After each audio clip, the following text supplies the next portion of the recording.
Your honour, నా client మీద తన వైఫ్ను దవడ మీదకి కొట్టిండని చెప్పి కేసు పెట్టిరు.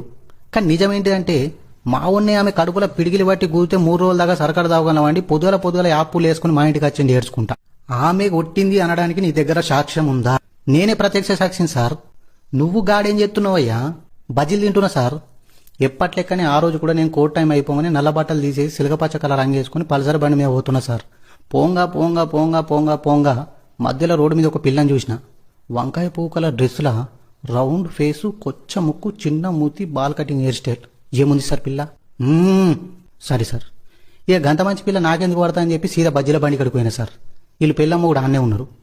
బ్రెడ్ బజ్జీ తింటానని మావోడు, కాదు మిరపకాయ బజ్జీ తిందామని ఆమె. లొల్లి ముదిరింది. మావోడు నువ్వు ఇట్లనే ఎత్తివంటే రేపటి నుండి బట్టలు విండి అన్నాడు.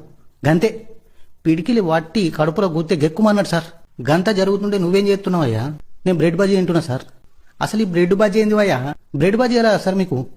బ్రెడ్ టోస్ ఉంటుందిగా, దాన్ని 2 వక్కలు వేసి పిండిలో ముంచి నూనెలో పడేస్తే బజ్జీ లెక్క బయటకు వస్తుంది. ఉల్లిగడ్డలు ఎల్లి నిమ్మకాయ వెండి ఇస్తారు. మామూలుగా ఉండేది సార్. టేస్ట్ 15 రూపాయలే.